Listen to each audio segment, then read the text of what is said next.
wa man ihtada bihadihi istana bisunnati ila yaumiddin, amma ba'd. Yang dimuliakan pengacara majlis, Ustazah Ainun, seterusnya Rustia, dan peserta sahabat pengkaji Al-Quran, tuan-tuan, puan-puan, muslimin muslimat yang dirahmati Allah Subhanahu wa taala. Alhamdulillah, syukur kepada Allah Subhanahu wa taala dapat kita bertemu sekali lagi pada tahun baru ini, tahun 2024, yang kita meningkat umur. Bila meningkat tahun, orang seronok menyambut tahun baru. Menyambut tahun baru ni berarti menyambut satu tingkat lagi umur ni, dan berarti satu langkah lagi ke depan untuk kita bertemu dengan Allah Subhanahu wa taala. Jadi ada orang kata sambut tahun baru, sambut hari jadi, kan, yang seronoknya pada budak-budak lah, dia kata. Sebab yang budak-budak ni lagi sambut hari jadi, tanda mereka dewasa, kan. Budak 7 tahun, 8 tahun, kan, bila sambut ulang tahun, sambutlah kedewasaan mereka dan mereka makin lama makin membesar. Jadi kalau orang tua ni menyambut hari jadi ni, apa ertinya, tu tak tahulah. Tu saya serahkan kepada tafsiran masing-masing lah, kan. Jadi ada orang yang nak happy, seronok. Tapi apapun hakikatnya, meningkat umur berarti meningkat satu langkah lagi ke arah bertemu janji kita dengan Allah Subhanahu wa taala. Tak apalah tuan-tuan yang dirahmati Allah, pada pagi ini saya akan berbicara menyambung kuliah kita yang lalu berkaitan dengan tadabbur surah Al-Asr, surah Wal-Asri, surah Idza Jaa, atau surah Idza Jaa, surah Wal-Asri ataupun surah Al-Asr, masa. Dalam surah ini memang tepatlah dengan kita pun menyambut tahun baru. Tahun 2023 berlalu dengan begitu cepat lagi. Pada fikiran kita, pada perasaan kita, rasa cepat sangat berlaku dan berlalunya. Sehinggalah nanti dalam bulan 3 nanti kita pula akan berhadapan dengan bulan Ramadan. Rasa-rasa macam baru-baru je lagi kita menyambut bulan Ramadan. Ni dah masuk bulan Rejab, bulan Syaban dan bulan Ramadan, nak sampai bulan Ramadan yang akan datang. Tahun 2023, tahun 2024 secepat sangat berlalu. Ini yang kita sebutkan dalam kuliah yang lalu, bahawa apabila masa itu kita tunggu, maka kita akan rasa lama. Bila kita melaluinya dengan pelbagai event-event, dengan pelbagai program, dengan pelbagai pengisian, dengan pelbagai peristiwa-peristiwa dalam kehidupan, banyak sangat sehingga kita mungkin tak sempat nak menghayati semuanya, kata rasa cepatlah saja berlalu. Macam saya contoh yang kita bagi dulu, bila kita naik kereta, bila kita nak pergi mana-mana tempat, kita akan rasa lama. Tapi bila balik, kita akan rasa cepat. Bila nak pergi balik kampung ke Kelantan, ke Kota Baru, ke pergi ke Johor Bahru, ke pergi ke Perlis ke, daripada Kuala Lumpur ni, rasa bila nak pergi lama. Bila nak balik cepat. Kerana bila nak pergi, kita menunggu menanti. Dan bila nak balik, kita dah tak menanti apa-apa, laju je kita. Itu perasaan. Hakikatnya kita telah melalui suatu tempoh masa 365 hari pada tahun yang lalu, dan ini berada pula pada tahun 2024. Baru 2 hari, 5 hari yang ketiga, 3 Januari, rasa macam cepat sangatlah masa berlalu dalam hidup kita. Apa yang penting, bagaimana kita mengisi masa-masa ini dengan perkara yang baik, supaya kita tidak terlepas dan merugi. Ini hadis yang saya telah bacakan dalam kuliah yang lalu, tafsirkan ayat surah Wal-Asri ini. Di mana dalam hadis ini disebutkan secara jelas dalam hadis riwayat Imam Tirmizi. La taqumus sa'ah hatta yataqarrab az-zaman. Tak berlakunya kiamat melainkan masa semakin singkat. Pelik rasa semakin singkat, tapi bukan pelik. Yang masa singkat dan singkat itu adalah perasaan itu, tapi hakikatnya dia melaluinya. Dan apa yang juga saya dah sebut dalam kuliah yang lalu tentang keberkatan masa, di mana masa yang berkat ini mungkin berbeza di antara orang ke orang, individu ke individu. Masa seorang ini mungkin banyak masanya. Masa orang ni rasa macam tak cukup masa, semedang aja tak cukup masa. Orang Perak kata semedang aja tak cukup masa. Kenapa tak cukup masa? Entahlah. Mungkin dia tidak menggunakan masa dengan betul. Ataupun dia lambat dalam buat apa-apa perkara lambat. Dia tak fokus, dia lambat pick up kan. Orang belajar sejam dah okey, dia belajar 3 jam baru faham masalah dia kan. So lambat. Orang buat tu dalam masa setengah jam je, cepat je tangannya. Dia tak boleh, dia lambat. Otak dia lambat, pergerakan dia lambat. So nak buat macam mana, itu adalah manusia. Apapun kita harapkan masa ini kita gunakan dengan waktu yang baik, dengan pengisian yang baik, mudah-mudahan kita dapat memanfaatkan. Tapi yang rahmati Allah, ini slide yang telah lalu tentang masa yang berlalu begitu cepat. Pada hari ini insya-Allah kita akan fokus pada ayat lafi khusrin. Bismillahirrahmanirrahim. Wal asri innal insana lafi khusrin. Demi masa manusia berada dalam kerugian. Apa makna rugi? Ini yang kita cuba lihat. Kenapa manusia dikaitkan dengan rugi dan kenapa rugi itu dikaitkan dengan masa? Kita tengok apa makna rugi. Rugi ini ialah kita mendapat nilai yang rendah daripada harga asalnya. Ataupun tak dapat apa-apa. Tak dapat faedah, tak dapat apa-apa. Berlalu begitu sahaja. Ataupun sesuatu yang kurang baik. Ada yang baik, ada yang baik. Ada yang baik, ada yang tak baik. So yang tak baik ni kita rugi. Sepatutnya kita dapat 20,000. Tapi oleh kerana kelalaian, kealpaan, kita leka, kita hanya dapat 10,000. Okey lagi lah. Kan?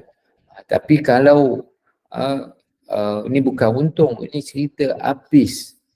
Semua apa yang patutnya dengan harga-harga pokok pun semua rugi. Itu lagi teruk kan. Semula orang dapat untung separuh. Tak, ni bukan untung. Makan dengan modal habis makan, rugi. Tak mendapat faedah, sia-sia buat benda-benda yang tak bermanfaat. Tengok Facebook lama kan. Tak ada apa-apa. Habis masa begitu sahaja. Tapi ada orang sebut Ustaz, tengok Facebook ni, tengok IG apa semua kan, tengok medsos dan media sosial ni, kita melangun je. Dia orang dapat merembeskan dia punya apa dia panggil hormon serotonin dengan dopamin. Maksudnya dia akan jadi seronok, dia akan jadi, sebab orang bila guna media ni kan, dia rajin tengok Facebook, dia rajin scroll ni, dia akan ada dalam minda dia merembeskan rasa gembira. Apa yang dirembeskan itu yang dipanggil dengan serotonin, dopamin, apa saya pun tak apa-apa nak familiar sangat dengan istilah-istilah kan.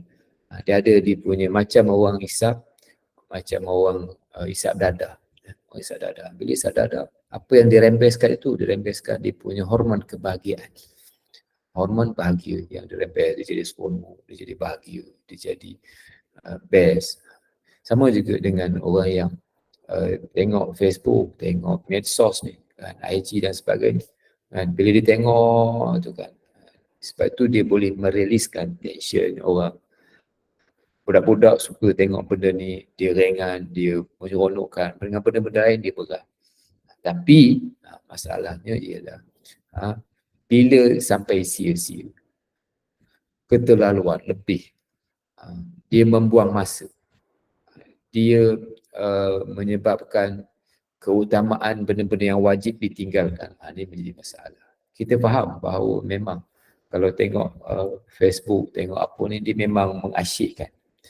Apa yang mengasyikkan itu sebab bila kita rasa seronok, rasa best, dia rasa sekejap.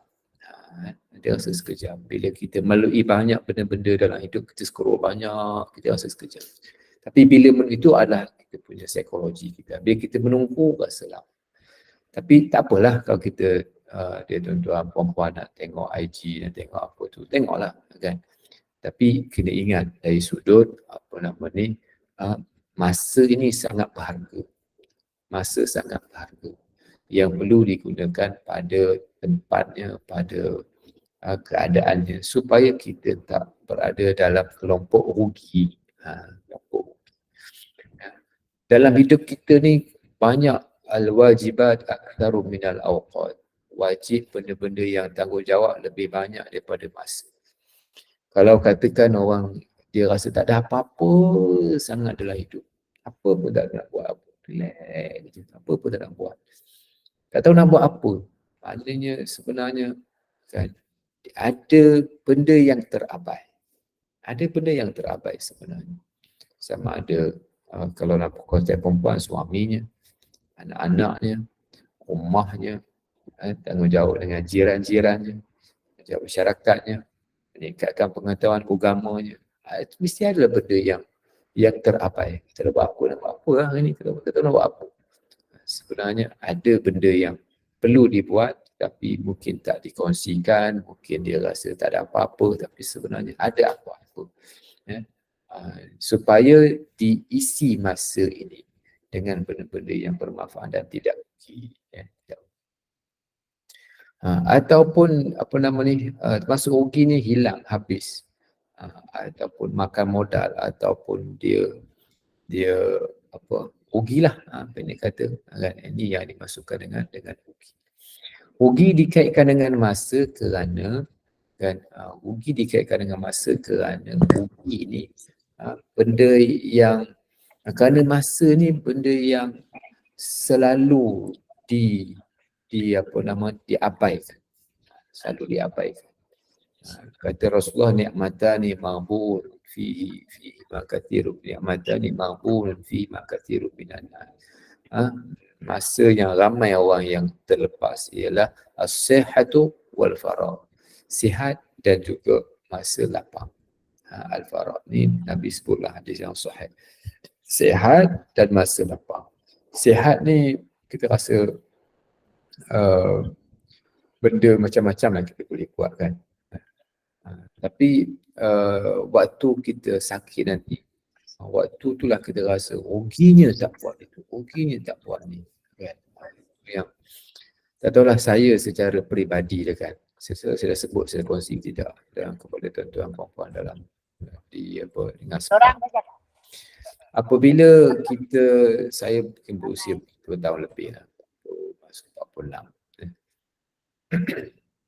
Bila tengok tuan-tuan puan-puan, bila tengok kawan-kawan saya kan, cerita masa lah kan, kawan-kawan saya yang ada yang mempunyai sekolah, ada yang mempunyai rakaman kuliah yang banyak di media sosial, ada yang mempunyai rakaman mengaji Al-Quran yang diakses oleh ribuan orang, kuliah yang diakses, yang dilihat, yang ditonton oleh ribuan orang, malah mungkin jutaan orang, kawan-kawan kita lah, kawan saya sendiri yang alhamdulillah lah mereka dapat untuk membuat perkara berkenaan.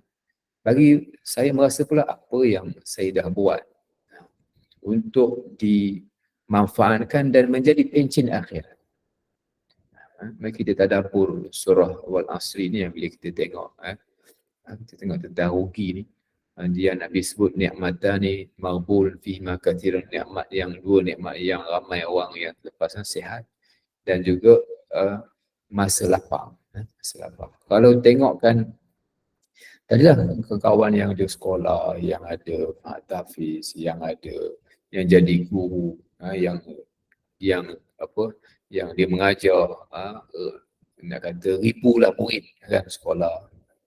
Jadi itu satu pencin kubur yang mereka akan dapat sedekahnya, dia punya ilmunya, yuntafa'u bihi, ilmu yang dimanfaatkan. Dan saya rasa tak tahulah apa yang saya boleh sumbangkan. Apa yang kita boleh sumbangkan dari seluruh peribadi kita, apa benda yang boleh menjadi pencin akhirat kita. Apa yang boleh menjadi pencin akhirat kita. Lepas kita mati, amal-amal kebajikan apa yang boleh bantu. Nak kata derma pun tak ada banyak juga. Nak kata ilmu kita ni tak ada ilmu. Nak kata apa, kan belajar sampai PhD, duit banyak, harta banyak, apa yang kita rasa boleh sumbangkan untuk menjadi pencin akhirat kita nanti, kerana bila kita tengok masa sihat kita, kita tak gunakan sebaiknya. Masa lapang kita, kita buat benda-benda yang tak ketahuan, sehingga kita tidak menjadikan masa tadi sebagai wadah yang diisi dengan benda-benda yang bermanfaat. So dalam Al-Quran saya telah pun melihat beberapa ayat-ayat Quran yang menyebutkan tentang orang yang rugi. Orang-orang yang rugi. Dalam surah Al-Baqarah ayat yang ke-27. Orang yang tak ikut perintah Allah Ta'ala dan buat jahitlah orang yang rugi. Disebutkan dalam Quran, ulaika humul khasirun, dan mereka itulah orang yang rugi. Siapa orang yang rugi? Alladzina yanquduna ahda Allah min ba'di mitsaqih wa yaqta'una ma amara Allah bi an yusla wa yufsina fil ardi ulaika humul khasirun. Surah Al-Baqarah. Ringkasnya daripada ayat ni surah Al-Baqarah 27 ni ialah orang yang tak ikut perintah Tuhan. Orang yang tak sembahyang, orang yang tak puasa, orang yang buat benda-benda yang tak apa-apa, pergi melangut dekat tepi padang, pergi melangut kapal semalam, kita buat tak apa benda yang dia buat, kita pun tak tahu. Taklah kata mereka ni tak sembahyang, taklah kata mereka ni buat jahat, taklah kata kita ni baik. Kita bimbang bahawa kita ni tergolong di kalangan orang yang tak mengikut perintah Tuhan, mengabaikan tanggungjawab sebagai ketua keluarga, sebagai suri rumah, sebagai orang rumah, sebagai anak, sebagai ibu, sebagai apa-apa juga lah peranan kita di tempat masing-masing ataupun dalam posisi masing-masing. Kan, sebab apabila tak mengikut perintah Tuhan, apatah lagi wa yaqta'una ma amara Allah bi wa yufsiduna fil ard, buat benda-benda yang menyusahkan orang, buat merosakkan orang, menyebabkan orang panik. Dia post benda-benda yang contoh kan, saya baru ada satu guru WhatsApp kan, dalam satu guru WhatsApp saya sekolah, satu guru siapa kan, dia kata ada kedai tu baguslah makan dekat kedai, ada orang lain lah sebut promo lah satu kedai. Dia kata saya pun ada makan kat situ juga. Dia kata adalah satu keadaan yang apa nama ni, yang saya tak nak cerita lah, dia kata. Kan, saya nak cerita lah. Orang lain pun tanya, ceritalah apa benda. Jadi kenapa dia sebut saya tak nak cerita lah? Kau tak nak cerita, kenapa cakap? Cakap itu bermakna nak cerita. Kan? Ada satu pengalaman lah dekat kedai tu. Pengalaman apa? Tapi kenapa tak nak cerita? Kan? Ini menyusahkan orang, memberikan persepsi kalau tak boleh. Kerana apa nama ni, kerana pulut santan binasa, kerana mulut badan binasa, kata waktu tu kan. Artinya ini semua benda yang kita perlu jaga supaya kita tak menimbulkan persepsi yang tak bagus. Apatah lagi menularkan perkara-perkara yang tak baik, buat perkara yang tak apa-apa. Dan ini kan, dia mungkinlah dia tak buat jahat, tapi dia menimbulkan persepsi. Menimbulkan persepsi itulah sebenarnya yang disebut sebagai fitnah. Sedar atau tak sedar, menimbulkan persepsi lah yang membawa kepada fitnah. Diberikan kitab tapi tak ikut. Ini perangai orang Yahudi. Ini perangai orang Yahudi. Jadi walaupun perangai orang Yahudi, ada je orang Islam yang buat perangai yang sama. Ada juga orang Melayu buat perangai yang sama. Ada juga orang di kalangan kita buat perangai yang sama. Ada juga. diberikan panduan. Bukan tak tahu, menipu tak betul. Menipu ni tak bagus, tapi menipu semacam. Bukan tak tahu, rasuah tak bagus, tapi buat tak tahu je. Kan tak bagus kalau memfitnah ni tak bagus, tapi orang buat tak faham je. Kan tak bagus memburuk-burukkan orang, menghina apa semua, kan tak bagus. Bukan tak tahu, tapi itulah. Kalau dalam konteks orang Yahudi, mereka diberikan kitab, tapi tak ikut Allah Subhanahu surah Baqarah ayat ke-121. Orang yang telah kami berikan kitab kepadanya,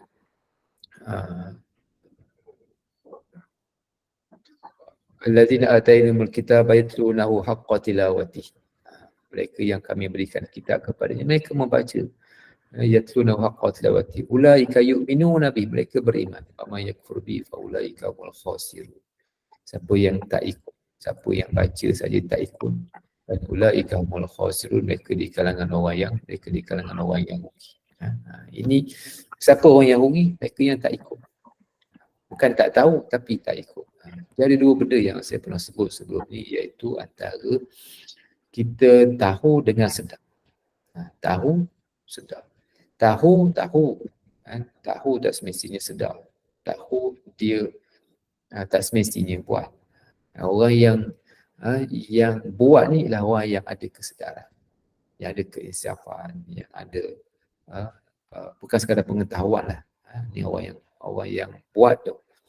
Jadi orang yang diberikan kitab bukan tak tahu, tapi tahu hukum, boleh cakap apa semua, tapi langgar peraturan ni yang banyaklah tuan, banyaklah dalam dunia sekarang ni, banyak. Bukan orang tak tahu, tetapi kalau betul-betul tak tahu, dimaafkan. Kalau betul-betul tak tahu, dimaafkan. Kita betul-betul tak tahu dulu, memang tak tahu, sebab kita tak mengaji. Dah masuk 50 ni, baru masuk SPAP, barulah tahu. Dulu tak tahu. Dulu tak tahu. Tak tahu simpan duit dalam bank riba ni tak boleh. Tak boleh simpan duit dengan riba. Kad kredit daripada bank riba pun tak boleh. Simpan duit, pinjam loan rumah daripada bank-bank yang konvensional pun tak boleh. Dulu saya tak tahu Ustaz. Sekarang baru saya tahu saya nak buat macam mana. Dulu ni saya tak sedar, saya tak mengaji. Dulu ni saya free hair Ustaz. Ya Allah, kan dulu ni. Tapi alhamdulillah bila ada kesedaran. Kesedaran itulah tuan-tuan yang mendorong untuk kita beramal. Pentingnya kesedaran ni. Sebab itu kalau dilihat tahun 60-an dulu, 70-an dulu, siapa-siapa yang ada dalam grup ni, yang ada dalam kuliah online ni, yang dulu masa dulu-dululah mengaji, sekolah dulu, ustazah tahun 80-an dulu macam mana. Ustazah tahun 80-an, ustazah tahun 70-an, tudung pun tak apa-apa tahun dulu. Sebab apa? Kesedaran. Jadi kesedaran inilah, bukan tak tahulah sebutlah kitab aurat sebut, tetapi mungkin lemah kesedaran pada masa itu yang menyebabkan tak adalah dia nak bertuduh, kan, yang tak bertuduh pun tak apa, kan, sebab kesedaran. Ilmu satu, kesedaran. So, alhamdulillah kita berada dalam grup ini dan kita membaca dan mentadabbur ayat Quran, memberikan kesedaran kepada Islam. Yang ketiga ialah ciri orang Yahudi dan disebutkan secara jelas dalam Al-Quran. Orang yang tidak Islam.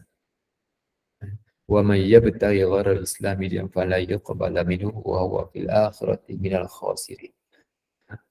Di akhirat nanti di kalangan orang Yahudi. Siapa dia? Orang yang tak ikut agama selain daripada Islam. Orang kafir lah. Mana cerita orang kafir lah. So dia akan dimasuk dalam golongan yang sebab itu kita bincang surah ini, kita akan bincang watawassaw bil haqqi watawassaw bis sabr, berpesan dengan kebenaran, berpesan dengan kesabaran. Nanti kita bincang. Yang keempat saya ialah orang yang rugi ialah ikut perangai orang kafir. Ikut perangai orang kafir, ikut tuntutan orang kafir, ikut kehendak orang kafir, ikut budaya orang kafir, ikut cara hidup orang kafir. Sampai yang dia punya kemuncaknya keluar agama. Dia kata Rasulullah, kamu akan ikut, tattabi'una sunana, kamu akan ikut perangai, cara hidup gaya orang-orang yang bukan dalam kalangan kamu. Sehingga apabila mereka masuk lubang biawak pun kamu masuk juga. Maksudnya, kita akan ikut perangai-perangai yang tak elok pun akan ikut juga. Ya, perangai-perangai yang tak apa-apa pun ikut juga. Apa contoh perangai yang tak apa-apa? Ya, dan kita dapat tengoklah dalam media sosial ni orang yang cuba menunjuk-nunjuk benda-benda yang tak apa-apa. Ya, dia punya peribadinya, dia tunjukkan benda yang boleh mengaibkan dirinya. Cerita waktu baru ni kan ada baru minggu sudah ke minggu 2 minggu yang lalu kalau tak salah saya, dia buka cerita dirinya pengalaman melahirkan anak luar nikah, berlaku tahun 80-an dulu, 80-an kot, 80-an ke 90-an dululah. Dia mengaku buat cerita, buka balik cerita pengalaman melahirkan anak luar nikah. Apa benda? Buat apa nak cerita benda-benda yang dah lalu, buat apa? Jadi ini semua ikut perangai yang tak bagus untuk mencari dapat konten, dapat like, dapat apa. Boleh nak cari like, boleh nak buat konten, buatlah konten yang baik-baik. Tapi konten yang tak apa-apa ni, ya Allah. Benda yang ni perangai orang kafir, jejak yang tak bagus. Tak bagus. Kenapa saya sebut orang kafir? Sebab mereka ni memang tak ada malu. Memang tak ada malu nak cerita benda-benda yang bagus kan, yang gedik sana gedik sini kan, yang tunjuk sana tunjuk ni, show off sana show off sini. Dan like ni banyak tu, like ni kita pun faham 700 ribu, 1 juta like. Kuliah ni kalau nanti upload online berapa dia dapat? 30 je dapat, 30 view je. Nu yang tengok berapa tu? 700 juta, 700 ribu. Tengok kan, memanglah kurang untung, tak berapa untung, sebut tak best, tak boleh sebenarnya agama ni semua tak boleh berlaku. Tapi itulah tuan, inilah orang yang rugi, yang rugi di akhirat nanti. Dan mungkin kat dunia ni tak rasa apa-apa, mungkin untung, tapi inilah yang kita bimbang, kata dalam Al-Quran surah Ali Imran ni, wahai orang beriman, in tuti'u fariqan minal ladzina kafaru yaruddukum ala aqabikum fatanqalibu khasirin. Surah Ali Imran. Wahai orang yang beriman, jika kamu mentaati orang kafir, kamu ikut jejak taat ni, maknanya kita ikut jejak dia lah. Dia disuruh apa? Disuruh apa kita buat. Dia minta apa kita apa nama ni kan. Yang sehari dua ni bila ni yang Sultan Selangor apa bising. Maknanya ada orang kafir yang nak campur tangan dalam urusan orang Islam. Jadi apa tujuannya kan? Apa tujuannya? Jadi sebab itulah kita orang Islam perlu menjadi orang yang kuat dan kita yang menguasai, bukan kita yang dikuasai. Kita yang menguasai dan kita pula nanti dibimbang, kita pula di remote control oleh orang lain. Ni payahlah, parah nanti. Fatanqalibu khasirin, ikut jejak orang kafir, kita ikut perangai, ikut watak, ikut gaya hidup, ikut dia punya sunnah mereka, ikut resam mereka. Jadi fatanqalibu khasirin. Dan ciri orang yang rugi lah menolak ayat-ayat Tuhan. Inilah lagi besar lah. Maksudnya kita cakap Al-Quran dia tak nak terima, dia tolak buta-buta je. Ataupun dia ada 2 jenis tolak. Ada 3 jenis. Yang pertama bangkang tu. Yang bangkang dengan tolak lah. Yang kedua ialah dia cakap elok-elok tapi dia tak nak. Dia cakap. Yang ketiga ialah orang yang dia tak cakap tapi hati. Dia kata. Ini semua orang yang rugi belaka. Tak nak ikut Tuhan, tak nak ikut perintah Tuhan, bagi ayat Quran tak nak ikut fatanqalibu khasirin, dan kamu akan menjadi orang yang rugi, surah Yunus. Termasuklah menjadi syaitan sebagai pelindung, yang rajin pergi ke bomo, rajin pergi ke tengok telur nasib kan. Ini semua benda-benda yang dah ni lah. Dalam sehari dua ni sudut-sudut saya bagi tahu dalam IG, dalam IG ada yang khurafat nak IG ni. Ada yang apa nama ni, yang boleh buat telung nasib dalam IG kan. Dia cari duit lah. Maknanya boleh berupat orang, boleh apa, semua IG macam-macam kekhurafat lah IG ni, tuan-tuan. Kita yang mungkin tak ni sangat, kita mungkin tak jumpa, tapi orang yang hari-hari hidupnya dengan media sosial ni jumpa dengan benda-benda yang macam gitu. Tak sedikit dia punya like dia. Saya tak beritahu lah dia punya website dia kan. Dia punya ni. Tapi nak ceritanya, benda khurafat ni kan, lagi mudah sekarang ni orang yang pergi dengan berjumpa dengan apa nama ni, dengan bomo-bomo online ni, bomo online, dia pakainya begitu begini, dia boleh berupat orang, macam-macam lah terjumpa dalam ni. Ada orang yang kita heran tak heran, ayah pin tu yang nyata-nyata salah pun ramai orang ikut kan. Ajaran sesat tu yang nyata-nyata tak berapa, bomo apa nama ni, raja bomo kan, pun ada orang ikut kan. So memang macam itulah resam kehidupan. Allah kata orang yang okay. 4 jenis orang yang tak rugi yang disebutkan secara jelas dalam surah Al-Asri ini, iaitu illal ladzina amanu wa amilus solihat, orang yang beriman dan juga beramal soleh. Alladzina amanu wa amilus solihat.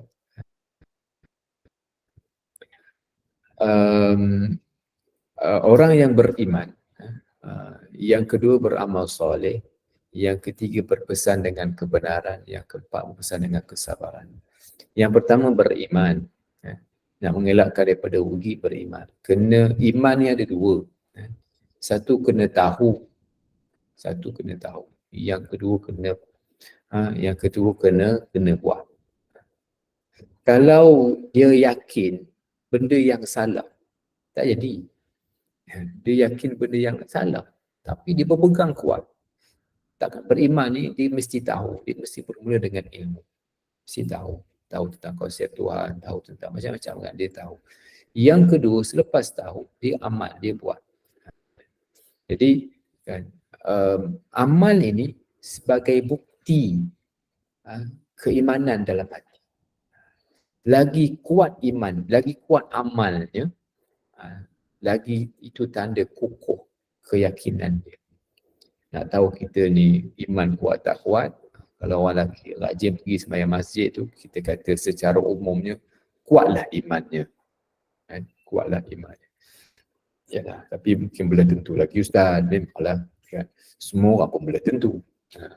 Secara umumnya kita kata orang yang pergi masjid, yang pergi surau, yang sanggup melapangkan masanya untuk dia agama, yang sanggup ni, kita kata kuat iman. Kata Rasulullah, apabila kamu tengok orang yang rajin pergi ke masjid, kamu kata dia orang beriman. Idza ra'aitum ar-rajula ya'tadil masjid fashhadu lahu bil iman. Rasulullah.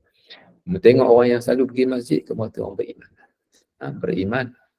Tapi itu tadilah, nak beriman ni mesti tahu. Kalau tak tahu, kalau salah percaya, macam salah percaya kepada konsep qada qadar, saya percaya pada malaikat. Sudah-sudahnya takut jadi Syiah. Sudah-sudahnya cukup jadi ajaran Ibrahim. Sudah-sudahnya cukup jadi ayat pin. Kemudian dah tahu, kemudian tahu yang betul, barulah dia amal, barulah dia beriman, dan amal itulah yang akan mengukuhkan keyakinan kita. Amal, tapi itulah buat amal ni, dia bukan masa sehari, bukan masa sebulan, bukan masa setahun. Dia mengambil masa sehingga kita dapat mengukuhkan keyakinan kita kepada Tuhan. Contoh yang saya pernah bagi kat sini dulu ialah kita sembahyang sunat ba'diyah maghrib kan, baru bukan sehari ini, bukan 2 hari, bukan sebulan, bukan setahun. Kita dah beramal sejak bila sembahyang sunat ba'diyah maghrib kan. Dah 20 tahun dah Ustaz sembahyang sunat ba'diyah maghrib. 2 rakaat je. 22 rakaat tu sebenarnya nak bagi maintain istiqamah tu, bukan mudah. Ambil masa yang sangatlah ya. Jadi beriman, beramal soleh. Kemudian kita ni tak cukup jadi amal untuk diri sendiri je. Tak cukup. Iman, amal soleh. Kau zikir sampai ribu-ribu kali, ratus kali, ribu kali, 100,000, kau zikir banyak-banyak. tak cukup. Dalam masa yang sama kita jadi orang Islam ni perlu untuk buat dua perkara ni. Ini yang dipanggil amar ma'ruf nahi munkar. Pesan dengan kebenaran, amar ma'ruf nahi munkar lah. Jihad lah. Dalam dakwah lah. Mesti ada benda-benda berpesan dengan kebenaran. Dalam dulu siri kuliah saya yang dulu yang berkaitan dengan akidah dan pemikiran Islam panjang lebar, saya bicarakan tentang konsep kebenaran. Di sini saya taklah hurai panjang, kita masuk dah ni kan. Jadi konsep kebenaran ni satu benda yang perlu untuk kita pertahankan. Kalau orang yang dia gaduh untuk semayang je, benda-benda yang makruf, benda-benda yang mungkar di keliling kelalang rumah dia, pejabat dia pun semua, dia tak tahu apa ertinya dia semayang. Tak ada ertinya dia semayang. Sebab semayang ni dia nak apa kita kata, dia nak mempunyai hubungan baik dengan Tuhan. Kan? Tapi bila ada orang yang melanggar perintah Tuhan, dia buat tak tahu so, apa ertinya, apa perasaannya itu, apa perasaannya. Kan? Macamlah kita kata dia apa nama ni, dia ada anak kan? Ataupun ada ayah dia. Dia pujilah ayah dia, baguslah, dia sebaik untuk ayah dia apa semua. Tapi bila ada orang lain maki-maki ayah dia, buat sesuatu yang menghina ayah dia, dia tak ada perasaan. Tak ada perasaan. Tak ada buat selamba je. Yang maki ayah dia, yang buat perkara yang bercanggah ataupun buat perkara yang memalukan ayah dia, buat ni, yang merendah-rendahkan ayah dia, mungkin orang jiran dia, orang kanan dia, orang kiri dia, depan dia, belakang dia. Tapi dia tak ada perasaan.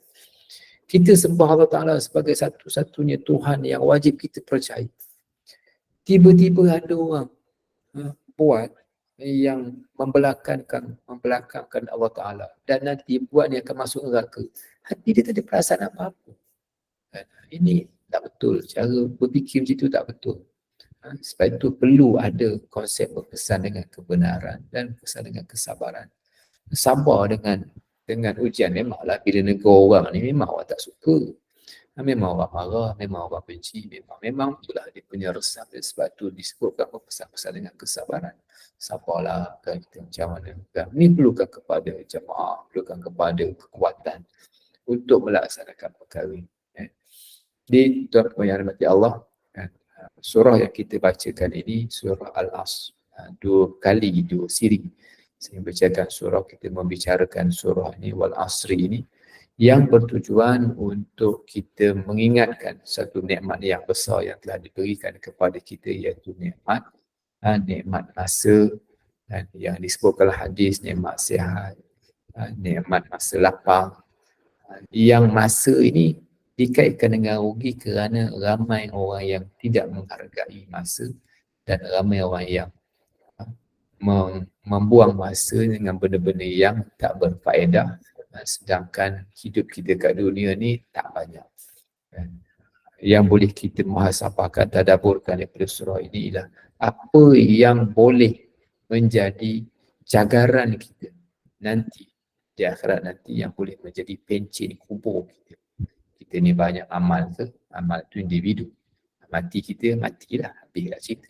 So, kan, apa yang duit kita banyak, mana kita nak jadikan duit kita itu boleh menjadi pencen kubur di akhirat nanti. Itu yang banyak duit. Yang banyak, yang ada kepakaran. Kan? Kepakaran dalam bidang tu, kepakaran bidang ni, apa yang disumbangkan untuk agama.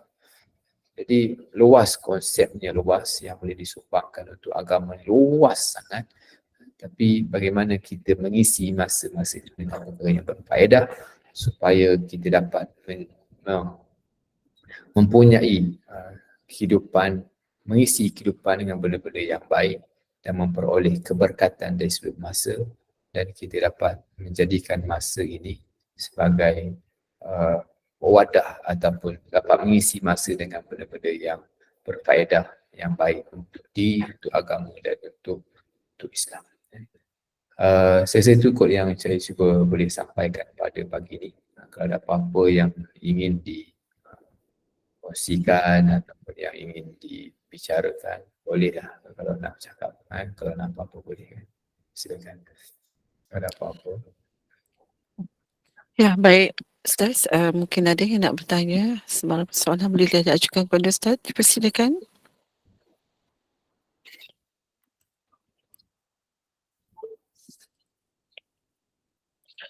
Kalau Frida angkat tangan, nak bertanya ke? Ada satu lagi, saya sebut ada slide satu lagi yang terakhir lah. Surah Wal Asri ketika mana berpisah.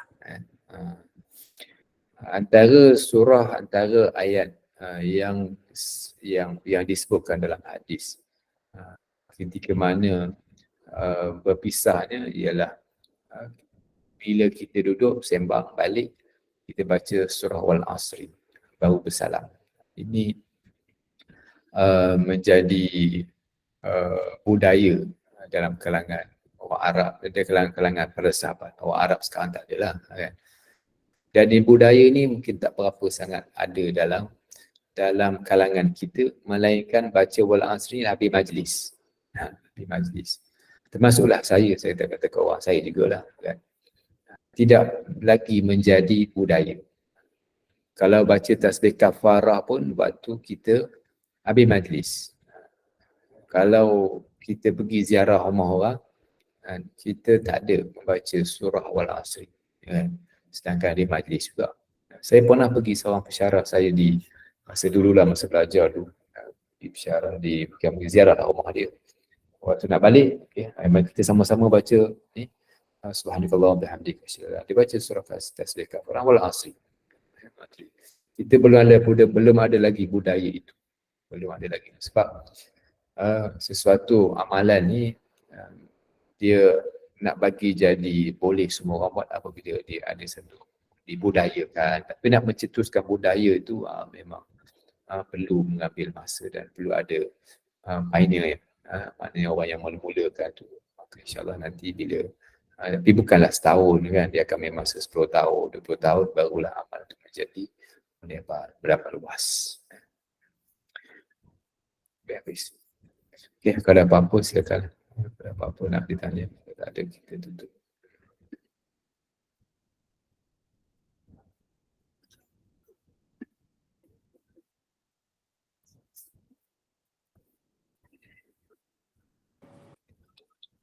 Sekejap, Ustaz mungkin. Ada. Okey, silakan Puan Haizan. Ya, sila. Salam. Ini lain sikit pasal solat sunat. Assalamualaikum Ustaz. Saya nak tanya, Maghrib tu ada sunat qabliyah ke? Okey, sembahyang Maghrib ni ada sunat qabliyah. Ada sunat qabliyah. Dan kebanyakan tempat yang saya pergi, kan, lepas sembahyang Maghrib ni biasanya mereka kalau dekat masjid biasanya ada sembahyang, diberikan ruang masa untuk sembahyang sunat qabliyah Maghrib. Ada. Terima kasih Ustaz. Sama. Ustaz, nak tanya boleh? Boleh. Saya nak tanya tentang bacaan doa yang dia dalam kitab Laskar tentang bacaan doa musafir kita kalau kita naik kawasan yang tinggi tu kan, kita baca takbir kan. Lepas tu kalau kita menurun tu kita baca tasbih kan Ustaz kan? Ya. Jadi boleh tak kalau dalam itu menunjukkan kita bermusafir. Kalau kiranya kita tak bermusafir, macam biasa ni kita orang kata naik kawasan yang tinggi, turun kawasan yang mungkin kata kita macam kita beriadah atau kita hiking. Tapi dalam konteks yang biasa ni, boleh tak kita amalkan bacaan yang sama macam yang bacaan yang diajar oleh Imam Nawawi tu untuk baca takbir dan tasbih? Okey. Secara umumnya tak ada halangan untuk dibaca ketika mana pun. Takbir ke, tahmid ke, tasbih ke, ketika mana pun secara umumnya tiada halangan. Dan disebutkanlah hadis tersebut secara khusus dalam keadaan musafir. Tapi kalau tanpa dalam keadaan musafir, kita dalam keadaan biasa-biasa, bila tempat tinggi, Alhamdulillah atau Masya Allah, ataupun kita nak takbir itu tak ada menjadi halangan berdasarkan kepada perintah umum untuk kita berzikir mengingat Allah Ta'ala dalam dalam keadaan duduk, dalam keadaan berdiri, dalam keadaan tertidur, dalam keadaan melentang, maknanya boleh dalam semua keadaan. Termasuklah kalau pergi beriadah masuk tempat tinggi ke tempat rendah ke, tak ada halangan untuk kita menyebut zikir-zikir yang disebutkan tadi. Okey, terima kasih Ustaz. Okey, jawapan. Assalamualaikum. Ada lain kalau ada apa-apa lain daripada topik wal asri pun tak apa.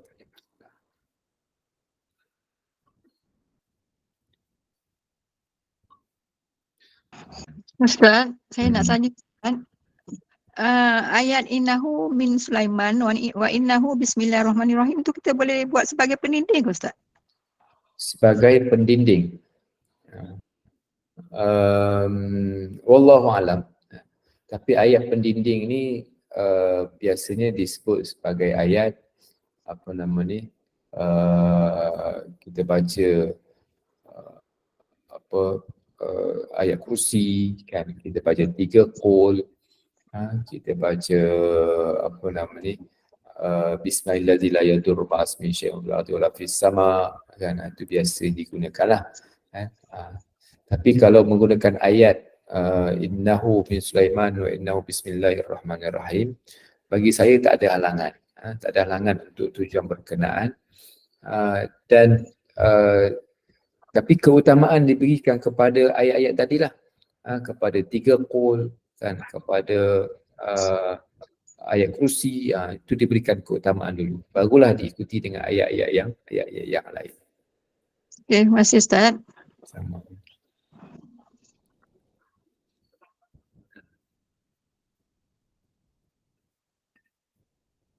Assalamualaikum Ustaz. Waalaikumsalam. Saya nak tanya, ada ke fidyah, sebab saya pernah dengar lah ada Ustaz mengatakan ada fidyah untuk solat. Fidyah untuk solat, tak ada fidyah untuk Maknanya solat. kita sebab ada pernah saya mendengar lah untuk fidyah untuk si apa yang telah meninggal kan, untuk fidyah untuk solat. Tapi saya tak pernah dengar cerita, saya pernah mendengar tapi saya tak pernah mendengar banyak Ustaz mengatakan begitulah. Tak ada fidyah untuk solat, yang ada fidyah untuk puasa. Fidyah Okey. untuk puasa. Kalau ada fidyah untuk solat ni best ni. Terima kasih. Okay. Sebab dia orang kata buat berapa tu, like Saya pernah 70,000 baca kali. mengenai fidyah solat ni daripada satu grup lah. Grup tu daripada Kedah, saya rasa kalau tak silap saya. Dia kata boleh kita buat fidyah sembahyang untuk yang dah meninggal, bertaklidkan kepada Imam Hambali ke macam tu. Apa yang saya baca lah, tak tahulah sejauh mana kebenaran dia. Dia kata ada. Apa yang saya baca lah. Dia kata untuk yang meninggal dunia, kalau dia ada tinggal sembahyang, kita boleh fidyah sembahyang dia mengikut kadar yang macam untuk puasa jugalah. Tetapi kita taklid kepada imam lain lah, bukan Imam Syafi'i. Okey. Ya, faham. Mungkin kita dapat daripada semboyan sahaya. Yang apa Tapi yang secara pastinya secara jelas sebut dalam Quran fidyah puasa. ya, betul. Fidyah puasa. Kalau fidyah solat ni yang kita tak tahu dia solat ni dia banyak kan. Kalau puasa tu tahu 30 hari. Kalau ada pun dalam konteks fidyah solat ni kan, dia hanyalah dalam bentuk kita menderma untuk kebajikan si mati je. Berapa kita bagi berapa, nak bagi berapa lah kan, untuk mendoakan untuk kebajikan si mati, itu je kan. Secara khusus nas Quran hadis tak sebut pasal fidyah untuk si mati. Yang ada tak ada pun derma, kita doakan derma tadi untuk kebajikannya secara umum. Tapi secara khusus ni sepanjang yang saya tahu kan, tak adalah melainkan untuk puasa lah, untuk puasa. Ustaz, bagaimana Okey. dengan membaca 70,000 kali untuk dihadiahkan, 70,000 kali La ilaha illallah untuk dihadiahkan kepada arwah? Ya, Okey, untuk dihadiahkan kepada arwah itu tak ada masalah. Berapa ribu kali pun itu tak ada halangan untuk tujuan berkenaan. Dia ada dua pandangan dalam perkara ni, ada yang kata sampai, dia kata tak sampai. So saya berpegang kepada yang berpandangan sampai lah. Doakan kepada dia, nak hadiahkan berapa ribu, berapa puluh ribu, kan. Tu ikut kemampuan kita dan ikut kesediaan kita. Tak ada halangan dari sudut itu boleh dilakukan.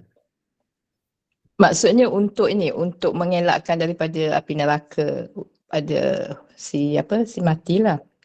Tujuan 70,000 kali Untuk itu. mengelakkan itu wallahu a'lam. Wallahu a'lam, saya tak ada maklumat lanjut tentang perkara berkenaan. Baca 10,000, 20,000 tu wallahu a'lam. Tapi kita mendoakan untuk dia, kan.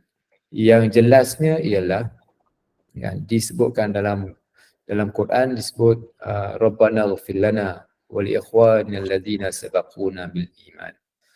Doa ni tiada khilaf dalam kalangan ulama. Doalah untuk mak ayah kita, doakan keampunan untuk ayah kita. Perkara ni tiada khilaf dalam kalangan ulama. Adapun amalan-amalan yang lain itu boleh dilakukan dan kita harapkan dia dapat menjadi pelindung kepada orang yang semati. Berapa ribu tu wallahu alam, ada pun itu mungkin ijtihad orang-orang yang terdahulu, dan itu saja komen saya tentang perkara berkenaan. Okey. Terima kasih. Okey, terima kasih atas pemikiran Ustaz. Mungkin ada satu soalan lagi kot kita boleh terima Ustaz, kan? Ya, Sebelum kita tamatkan kuliah kita. Ada lagi ke?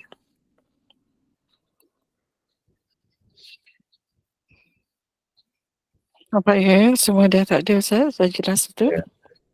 Okay. Terima kasih Ustaz. Jazakallah khairan Ustaz Dr. Muhammad Faisal atas dan juga merupakan pensyarah kanan bidang dakwah dan pengajian Islam UKM ini atas kesediaan berkongsi ilmu yang melalui tadabbur surah Al-Asr ini, yang mana surah Al-Asr ini walaupun dia mengandungi 3 ayat pendek saja, walaupun begitu ia mengandungi pengajaran yang dan makna yang amat panjang dan luasan. Ya Allah SWT bersumpah dengan masa bahawa kerugianlah bagi manusia yang tidak ikut panduan yang digariskan oleh Allah SWT. Yang penting adalah ikut garis panduan yang digariskan oleh Allah SWT. Itu yang penting. Dan dengan masa yang ada inilah Allah berikan kita gunakanlah sebaik-baiknya untuk kebaikan dunia dan akhirat supaya kita tidak menjadi manusia yang rugi. Dan semoga Allah SWT kabulkan amalan kita, buka dan cerahkan hati kita untuk menerima panduan dan hidayah dari Al-Quran, dari Al-Quran yang dapat membawa kita ke syurga yang nanti, insya-Allah. Dan semoga ini memberikan kita sedikit sebanyak kefahaman yang sahih dalam memahami syariatnya ini. Dan terima kasih kepada para jemaah yang sudi duduk hingga bersama-sama ke akhir program kita. Dan Ustaz kita, saya serahkan pada Ustaz lah ya, tutup dulu tadabbur ini dengan tasbih kafarah dan surah Al-Asr. Silakan Ustaz. Subhanakallah wa bihamdik asyhadu an la ilaha illa anta astaghfiruka wa atubu ilaik. Bismillahirrahmanirrahim. Al-'asri innal insana lafi khusr. الذين آمنوا وعملوا الصالحات وتواصوا بالحق وتواصوا بالصبر. السلام عليكم ورحمة الله. Waalaikumsalam warahmatullahi wabarakatuh. Masih Ustaz, jumpa lagi insya-Allah. Terima kasih Ustaz. Assalamualaikum. Terima kasih Puan. Assalamualaikum. Sama Puan. Ya, sama. Jumpa lagi kita. Warahmatullahi wabarakatuh. Terima kasih Ustaz. Waalaikumsalam. Sama-sama Puan.